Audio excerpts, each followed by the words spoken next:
بالاسم والعدوان، یہ انتظار میں سے گناہ کا موقع ملے اور جلدی جھپٹ جا کے گناہ کرے.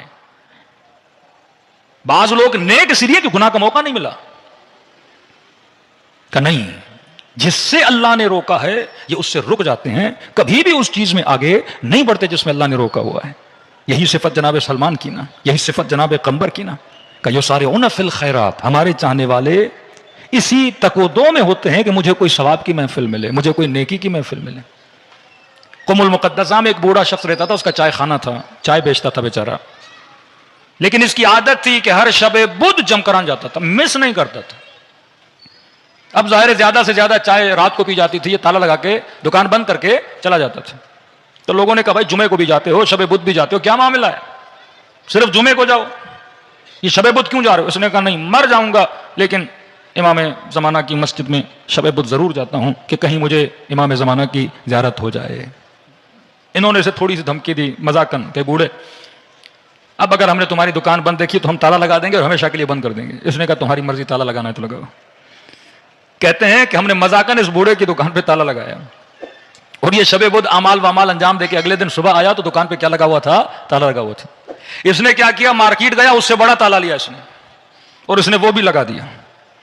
کہا کہ تم یہ سمجھتے ہو کہ دکان بند کرو گے میں امام زمانہ کو چھوڑوں گا؟ نہیں، تم بڑے سے بڑا تالا بھی لگاؤ لیکن میں حجت خدا کو چھوڑنے کے لیے تیار نہیں ہوں. یسارعون فی الخیرات، شب جمعہ آئے انتظار میں بیٹھتے ہیں، دعائے ندبہ کا انتظار کرتے ہیں، دعائے کمیل کا انتظار کرتے ہیں، کربلا جانے کا انتظار کرتے ہیں، مجلس میں آنے کا انتظار. یسارعون فی الخیرات، زیادہ سے زیادہ خیر کے کاموں میں جاتے ہیں اور خود کو ان جگہوں سے روکتے ہیں. آج سب سے بڑا گمراہی کا سبب غلط دوستیاں ہیں. یونیورسٹی میں آپ کا بچہ جاتا ہے، پتہ نہیں کس کس کے بچے اس یونیورسٹی میں پڑھ رہے ہیں. یہ تمیز سکھاؤ اپنی بچی اور بچے کو کہ بیٹا کس سے دوستی کرنی ہے. فلاں کا برتھ ڈے ہم اس کے گھر جا رہے ہیں، فلاں کی پارٹیاں فلاں دوست کے پاس جا رہے ہیں، پتہ نہیں یہ کن سے دوستیاں کر رہے ہیں. اتنے مضبوط نہیں ہم اس زمانے میں کہ یہ غلط محفلوں میں جائے گا بچہ بچ جائے گا، غلط دوستیوں میں جائے گا یا بچ جائے گا. قطعاً راہ کو سیدھا رکھا کرو کہ میرے لال غلط جگہوں پہ جاؤ گے. اب دوست سے محبت ہوگی، دوست سے محبت ہوگی تو اس کا عیب پھر نظر نہیں آتا، پھر اس کی برائی نظر نہیں آتی.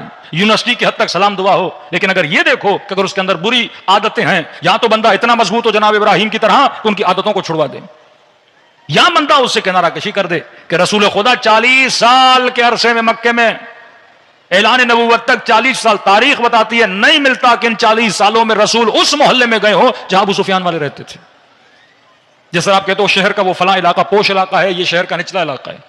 جو مکے کا اوپر والا علاقہ تھا وہاں راتوں کو محفل اللہ وہ لائب ہوتی تھی، گانا بجانا ہوتا تھا، عورتیں ناچتی تھی وہاں پر. فرمایا نبی نے 40 سال یہ گوارا نہیں کیا کہ میں ایسی جگہ جاؤں جہاں محفل گناہ ہوتی ہے.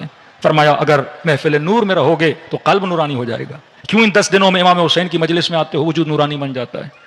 کیوں بندہ 3 دن کربلا جاتا ہے، 3 دن کربلا، وجود میں نورانیت آ جاتی ہے. نماز پڑھنے میں وہاں لذت ملتی ہے، ذکر خدا کرنے میں لذت ملتی ہے. حرم امیر المؤمنین میں مولا کی زری کے سامنے بیٹھو کتنا لطف آتا ہے. یہ وجود ہلکا کیوں ہو جاتا ہے؟ کیونکہ وہاں پہ ملائک ڈیلی نازل ہوتے ہیں. اسی طرح مجلس امام حسین میں اللہ کی خاص نگاہ ہے، رسول کی خاص نگاہ ہے. تو فرمایا اے بندگان خدا، اگر شیعہ امیر المؤمنین بننا چاہتے ہو اللہ کی راہ پہ استوار رہو، مومنین کا خیال رکھیں. زندگی میں ایک ٹائم ٹیبل بنا دو کہ میں نے اتنے یتیموں کی مدد کرنی ہے، اتنے بیواؤں کی ایک ٹارگٹ دو خود کو. جس طرح پیسے کمانے کا ٹارگٹ بناتے ہو اسی طرح مومنین کی مدد کرنے کا ٹارگٹ بناؤ.